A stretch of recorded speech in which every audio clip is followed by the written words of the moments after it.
दर्शकों, आप देख रहे हैं मेरा YouTube चैनल वैचारिक क्रांति। महान विद्वानों के साक्षात्कार की श्रृंखला की कड़ी में मैं आज एक बहुत बड़े विद्वान के पास बैठा हुआ हूँ, जिन्होंने शिक्षा के क्षेत्र में बहुत अद्भुत आयाम स्थापित किए हैं। लेकिन इसके साथ साथ ही इन्होंने सामाजिक क्षेत्र में भी बहुत बड़े काम किए हैं। तो इनके जीवन के बारे में, कैसे इन्होंने चुनौतियों को झेला, किस प्रकार इनका बचपन बीता, क्या शिक्षा प्राप्त की कहाँ से और किन पदों पर काम किया, इन सब के बारे में मैं इनसे जानकारी लूँगा। तो सबसे पहले हुड्डा साहब, आपका मेरे चैनल पर स्वागत है। सर, सबसे पहले आपके चैनल को और आपको बहुत बहुत शुभकामनाएं, बधाई। और जो आपके जितने भी दर्शक वर्ग हैं, आप जैसे शिक्षक से जो हमें प्रेरणा मिलती है और जो हमें आगे बढ़ने को प्रोत्साहित करते हैं, सर आपको और आपके चैनल को और आपके सभी दर्शकों को बहुत बहुत बधाई और शुभकामनाएं। धन्यवाद। तो हुड्डा साहब, सबसे पहले आप बताओ, आपका ओरिजिन कहाँ का है, आपने शिक्षा कहाँ कहाँ प्राप्त की? जी सर। यस सर, मेरा गांव रोहतक जिले के से यहाँ से 15 किलोमीटर दूर सोनीपत रोड पे रुड़की गांव है। रुड़की गांव, रुड़की गांव सर। यस। तो 10वीं मेरी गांव से ही हुई। Yes yes. और 10वीं करने के पश्चात मैं आगे कॉलेज, जाट कॉलेज में प्लस 1-2 उस टाइम जाट कॉलेज में ही थी, प्लस 1-2 भी और ग्रेजुएशन भी मेरी रोहतक में जाट कॉलेज में हुई। उसके पश्चात सर मैंने MDU रोहतक से ही MDU रोहतक से मैंने अपनी MA पब्लिक एडमिनिस्ट्रेशन की, MP पब्लिक एडमिनिस्ट्रेशन की। और उसके बाद पत्रकारिता की तरफ रुझान जब बना मुझे मेरा, तो मैंने यहाँ पर BA एक कोर्स था ग्रेजुएशन के बाद, वो करने के बाद गुरु जम्बेश्वर से डिस्टेंस से मैंने की, साथ साथ MA।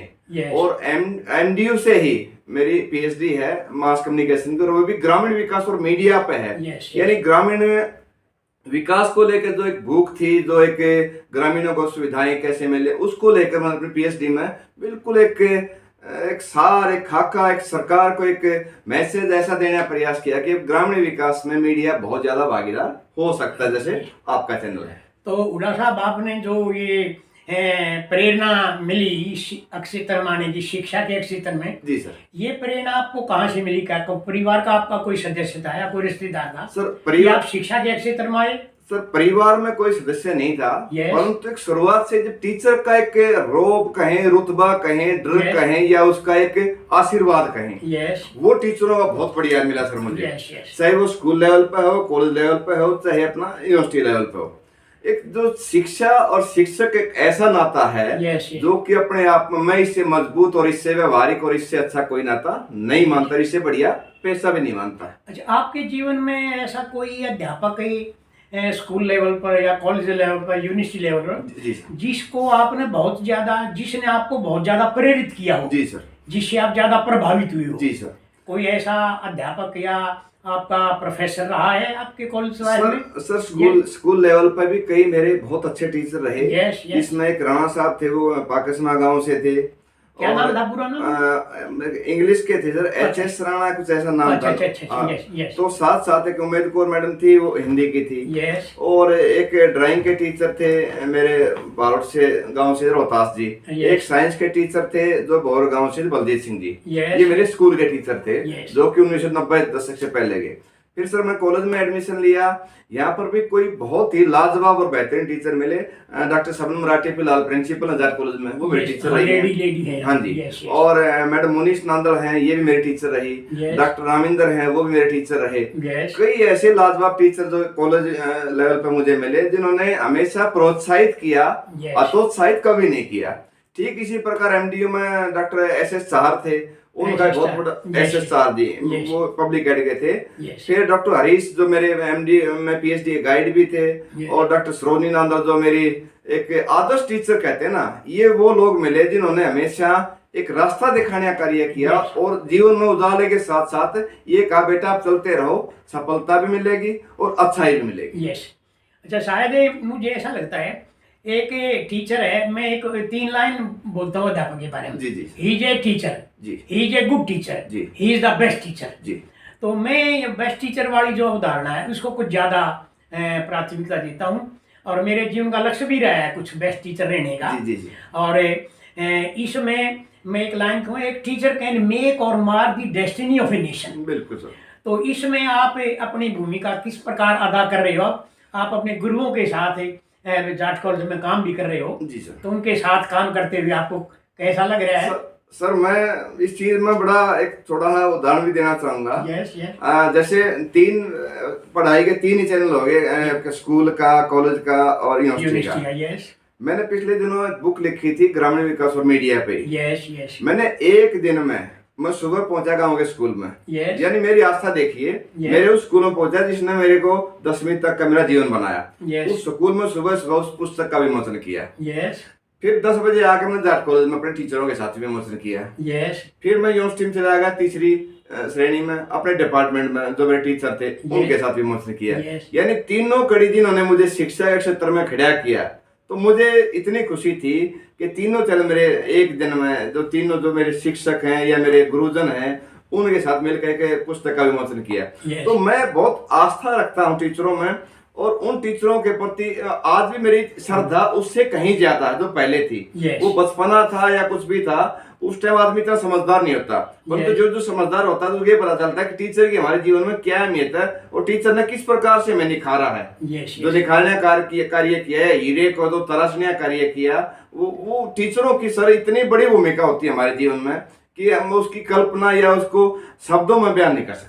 अच्छा, आप शैक्षणिक क्षेत्र में काम करते हुए जी सर, इस सामाजिक क्षेत्र में आए। जी। इस ये प्रेरणा आपको कहाँ से मिली? जैसे नहरों का पुकार मिशन है भाई, गंदगी ना डालें, ये आप बहुत बड़ा अभियान चला रहे हो, तो इसके लिए पहले तो मैं आपको मुबारकबाद देता हूँ। धन्यवाद। और दूसरी बात ये कि ये प्रेरणा कहाँ से मिली, आपने कहाँ से आपको ये ज्ञान प्राप्त हुआ? सर मैं पर्यावरण के प्रति, पानी के प्रति या प्राणियों के प्रति एक मेरा रुझान तो शुरू से, शिक्षक बताते रहे भाई कुत्ता भी साफ करता है, अपनी जगह साफ करके बैठता है, भाई पौधों की रक्षा करनी चाहिए, जीव जंतुओं की रक्षा करनी, ये स्कूल से टीचर ही भरता है सर बच्चे के मन में। बच्चे का मन तो कोरा होता है, दिमाग भी कोरा होता है, या तो कुछ पेरेंट्स देते हैं और उससे ज्यादा टीचर देते हैं। तो कई टीचर ऐसे रहे जिन्होंने कहा पर्यावरण के प्रति इसकी संकल्पित भी होने चाहिए, इसकी रक्षा भी करनी चाहिए, पर्यावरण की पूजा भी करनी चाहिए। जैसे मैं जाट कॉलेज में आया था, जाट कॉलेज में आते ही मैंने प्लांटेशन पर सर बहुत बढ़िया जोर रखा है। मैं एक टीचर का और नाम लेना चाहूंगा, डॉक्टर संगीता दलाल, जिन्होंने इतना प्रोत्साहन दिया इस दौरान मुझे कि बेटा पर्यावरण के लिए आप कीजिए, जो यहाँ पर पक्षियों के लिए घोंसले लगवाए, पौधे खूब लगवाए। तो एक जो जिज्ञासा जन्म इसमें जीवन में और एक कुछ करने का जज्बा होता है ना सर, वो टीचर उसको जब बूस्टअप कर देता ना, तो आदमी रुकता नहीं। रही सामाजिक सेवा की बात सर, मेरी वाइफ भी शिक्षक ही है। वो हिंदी की प्राइवेट स्कूल में टीचर है।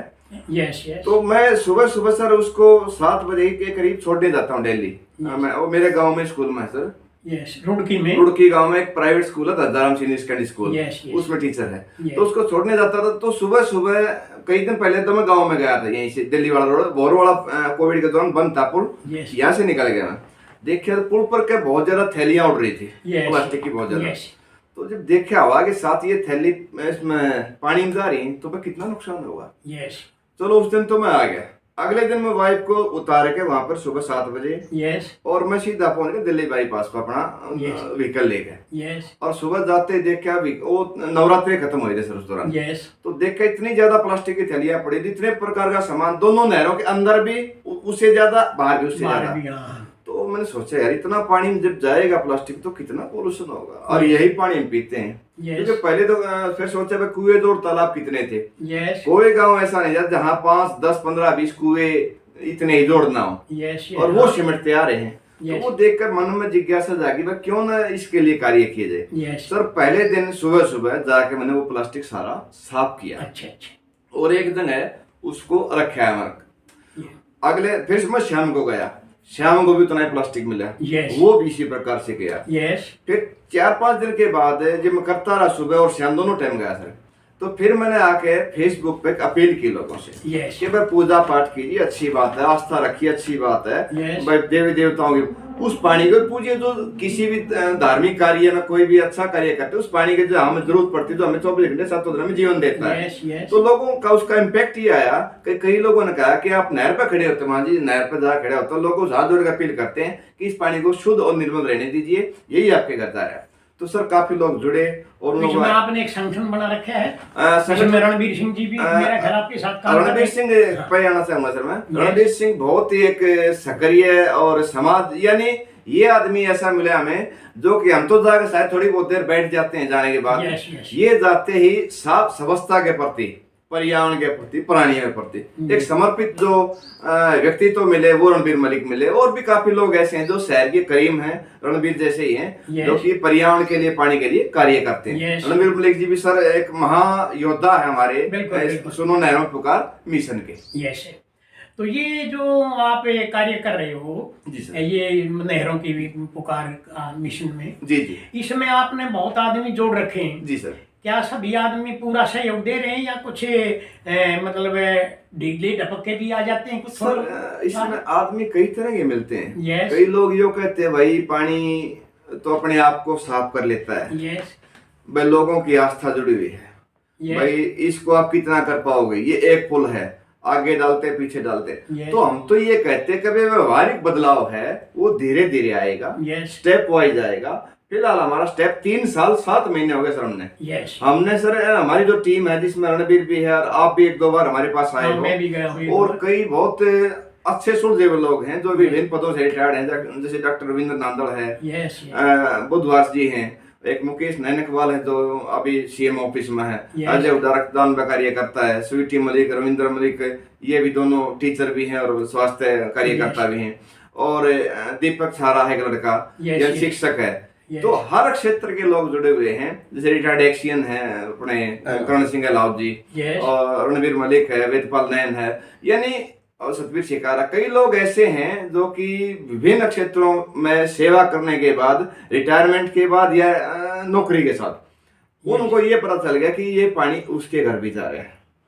अच्छा ऐसा है कि इसमें जैसे एक बहुत गंभीर समस्या है, ठीक है जी सर, पानी की, जी, लेकिन समाज में अनेक और समस्याएं जैसे बेरोजगारी है, गरीबी है, भुखमरी है, जी सर, अशिक्षा है। जी जी। तो उसकी तुलना में आप ये इस समस्या को ज्यादा वजन दे रहे हो, कुछ मुझे ऐसा लगता है। उसमें भी आप काम करते हो कभी? सर जैसे बेरोजगारी जीवन की जो मूलभूत आवश्यकता है, भोजन, पानी और वायु, अगर ये भी मिल जाती है हमें, अगर शुद्ध मिलती है तो शरीर रहेगा शुद्ध, और शरीर रहेगा काम करने योग्य।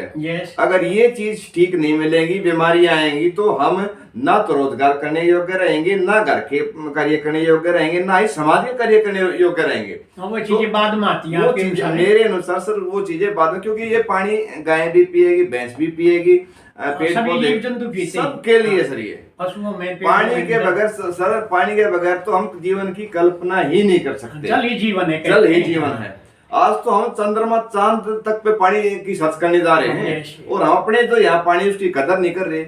और लोग कहते हैं ना धार्मिक चीजें, आस्था की चीजें, भाई रखिए पूजा पाठ, अच्छी बात है, रखनी चाहिए, करनी चाहिए, परंतु पानी भी हमारे धर्मशास्त्रों में सबसे पहले पूजा जाता है। कोई भी हम अच्छा कार्य करते हैं सबसे पहले शुद्ध जल की जरूरत पड़ती है। कोई भी कार्य करते हैं सबसे पहले जल की जरूरत पड़ती है। अगर वो जल ही शुद्ध नहीं होगा, जल ही नहीं होगा, तो सर जीवन की कल्पना नहीं कर। ऐसा है कि आज आप देख रहे हैं शिक्षा का जो स्तर है, जब हम पढ़ते थे जाट कॉलेज में पढ़ा हूँ 1961 से 1965 तक, जी सर, तो स्कूल लेवल पर भी हम पढ़े हैं, पढ़ाए भी हैं, लंबा अनुभव है मेरा एज प्रिंसिपल भी, जी सर।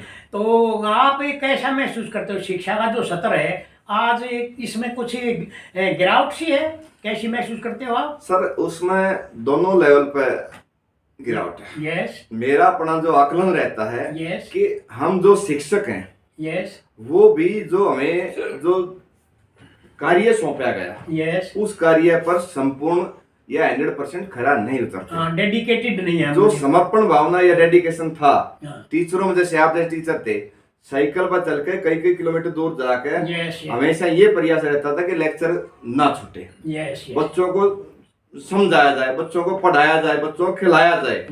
परंतु आज बच्चों में भी बहुत ज्यादा, पेरेंट्स भी, अगर मान लीजिए मैं टीचरों ने मेरे खूब मार पिटाई कर रखी है, कोई मैं गलत काम करता है, कुछ गलत बोलता है, किसी बच्चे के साथ गाली गलौज करता है, या कोई भी 1 2 3 जो भी हो जाता है, बचपन में हो जाता है, टीचर मार देते, पिटाई करते थे, टीचर समझाते थे, टीचर आगे बढ़ाते थे। परंतु टीचर भी आज कई चीजों को देखते, मान लीजिए किसी बच्चे पिटाई होगी, थोड़ी बहुत और हो गया, उठा के पुलिस में केस दर्ज करवा देते हैं। यहाँ कुछ मुझे ऐसा लगता है शायद हमारा सरकार भी, हम भी और पेरेंट्स भी, समाज, मेरा ख्याल सारा समाज ही दोषी है।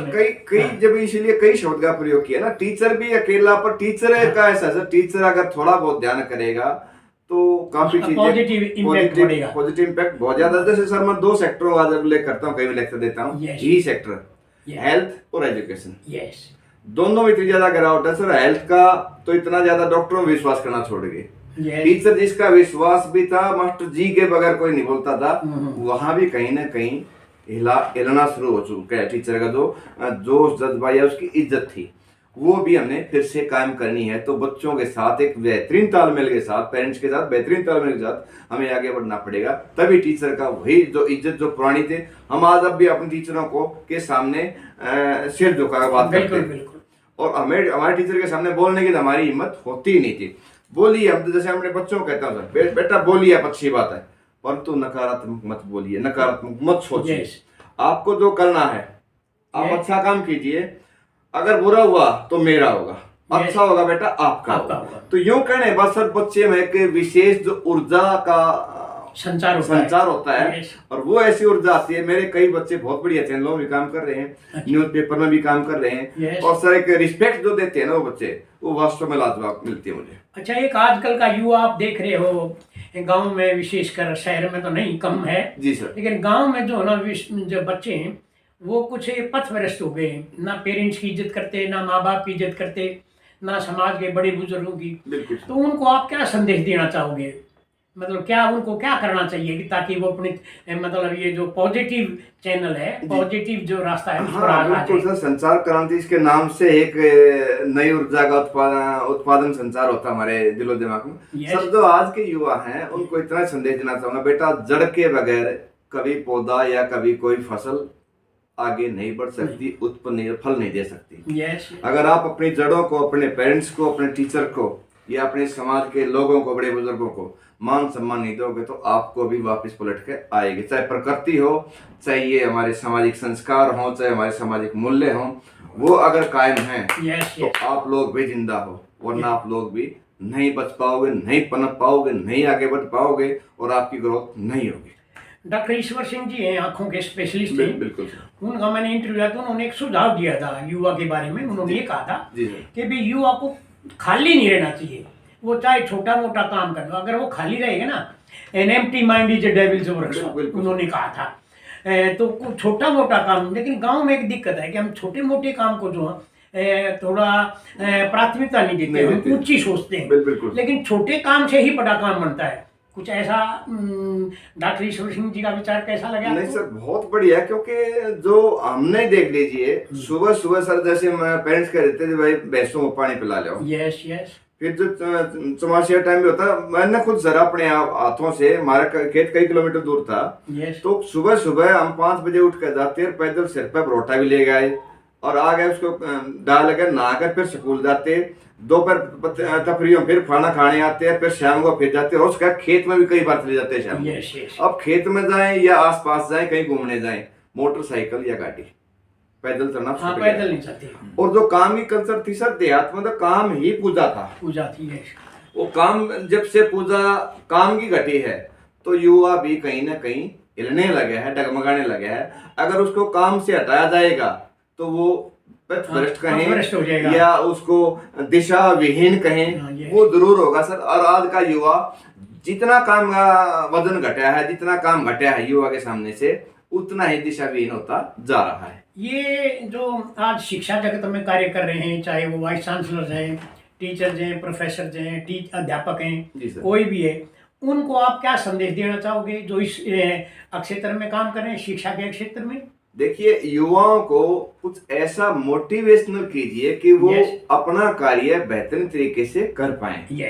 अकेले पॉलिसी मेकिंग से काम नहीं चलेगा। yes, yes. आप ग्रास रूट लेवल पर जाकर देखिए, उस yes. लेवल से सोचिए। yes. सिर्फ एक फाइनेंशियल एस्पेक्ट से मत सोचिए, yes. सामाजिक मूल्यों के एस्पेक्ट से सोचिए। yes. समाज कहाँ जा रहा है, किस दिशा में जा रहा है, उस एस्पेक्ट पर सोचिए। yes. युवाओं को आगे बढ़ाने की सोचिए। yes. अकेला एजुकेशन से काम नहीं चलेगा, एजुकेशन के बाद भी कई कई टेस्ट हैं। yes. कुछ ऐसी स्किल डेवलप कीजिए ताकि युवा उसमें बिल्कुल इन्वॉल्व हो जाए, उसमें पूर्णतः घुस जाए।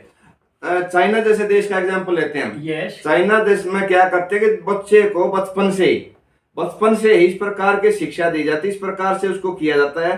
जैसे छोटा हुआ उसको कोई ना कोई स्किल्स सिखाना शुरू कर दिया, पेरेंट्स ने सिखा दिया या बड़े बड़े स्कूलों में सिखा दिया। yes. और हम भी क्या कि पुरानी शैक्षणिक पद्धति के अनुसार चले, काम ना सिखाएं, सिर्फ शिक्षा फोकस रखें।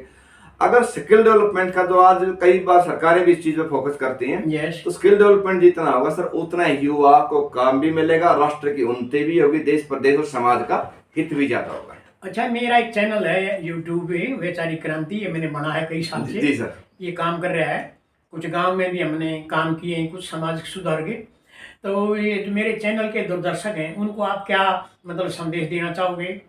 सर मैं आपके चैनल के दर्शकों को तो ये संदेश देना चाहूंगा कि लगभग आपके जो चैनल के दर्शक युवा होंगे 50 वर्ष या के आसपास या और कम उम्र के पाएंगे। yes. आप जब 80 के करीब जा रहे हैं, और मेरे ख्याल में बिरले ही आप व्यक्ति तो होंगे जो इस एज में आप एक चैनल का संचालन कर रहे हैं और समाज में वैचारिक क्रांति यानी विचारों में जो हमारे गंदगी कहें, विचारों में जो कई नकारात्मक चीजें आ रही हैं उनको जब मिटाने का कार्य कर रहे हैं, तो सर आपके चैनल को और आपको बहुत बहुत सैल्यूट है सर कि आप इस उम्र में 80 के दशक में जो जोश जज्बा जुनून के साथ आप चैनल के लिए कार्य करें।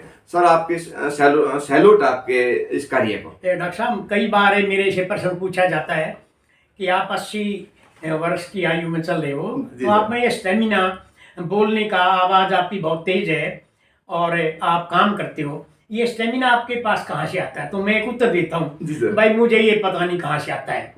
मुझे ऐसा महसूस होता है ऊपर से शक्ति आती रहती है और मैं इस शक्ति को समाज के लिए लगाता रहता हूँ, और ये इसलिए मैं जो ना वो अपना कार्य ठीक कर पाता हूँ, इसलिए मैं भगवान का धन्यवाद।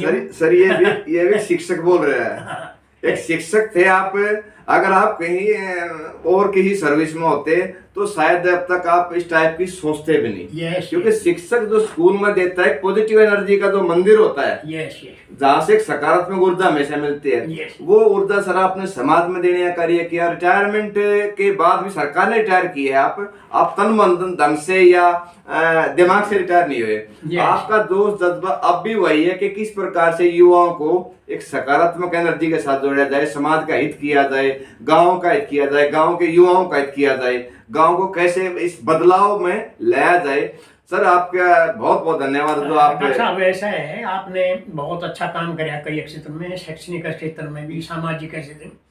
तो कहीं आपको समाज की तरफ से या शिक्षा विभाग की तरफ से कहीं कोई सम्मानित भी किया गया है या कभी कोई आपको मलाल होता है थोड़ा बहुत? कभी सर मुझे 1% भी मलाल नहीं। कहीं जो मान ली कोई क्षेत्र कहीं बुलाते हैं तो मैं ये कहता हूँ मेरा सम्मान यही है कि जो 2-4 बच्चों को या जितने बच्चों को समाज में ये मैसेज पहुंचाया जाए कि किसी प्रकार से इस पानी को प्रदूषण मुक्त रहित रखा जाए। और एक ही संदेश देता हूं कि जल मिले, कल मिले, आज मिले, स्वच्छ मिले, निर्मल मिले, प्रदूषण रहित मिले। एक ये संदेश देते हैं सर। इस संदेश का यही है कि, और हमारे क्षेत्र में सर मैं ये बात हमेशा कहता हूँ, जिस क्षेत्र में हम रहते हैं, रोहतक है, सोनीपत, झज्जर, ये कई डिस्ट्रिक्ट ऐसे हैं जहाँ पर पानी का और कोई स्रोत नहीं है। पानी को देख के ही गाँव बसाए जाते थे जहाँ पानी का संसाधन है। सर ये नहरें तो बहुत बाद में आई। हाँ, ये तो बाद में आई है, पहले कुएं, जो तालाब, हैंडपंप, ये ज्यादातर तालाब यही थे सर। अब जमीन का पानी भी खत्म हो चुका है या खराब हो चुका है, पीने योग्य नहीं बचा है।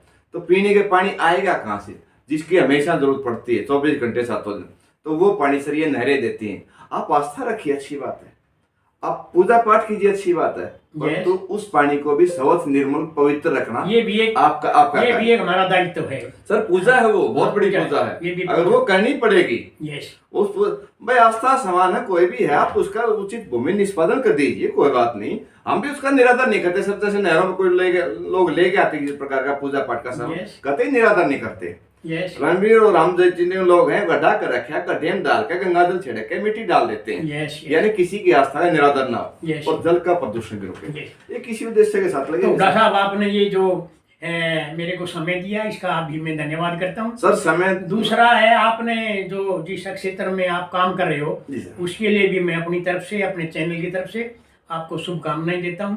भगवान करे आपके अंदर और ऊर्जा आती रहे और उस ऊर्जा को सामाजिक कार्यों में लगाते रहो। सर आपका आप जैसे शिक्षकों का आशीर्वाद है मेरे साथ और तो मैं भी आगे बढ़ रहा हूँ, रणबीर जैसे भाई हैं साथ में। तो एक समाज के लोगों का जब रुझान है कि सर व्यवहारिक बदलाव के लिए लगे हुए हैं कि किस प्रकार से लोगों में व्यवहारिक बदलाव और पानी की अहमियत समझे। बहुत बहुत धन्यवाद, शुभकामनाएं। धन्यवाद।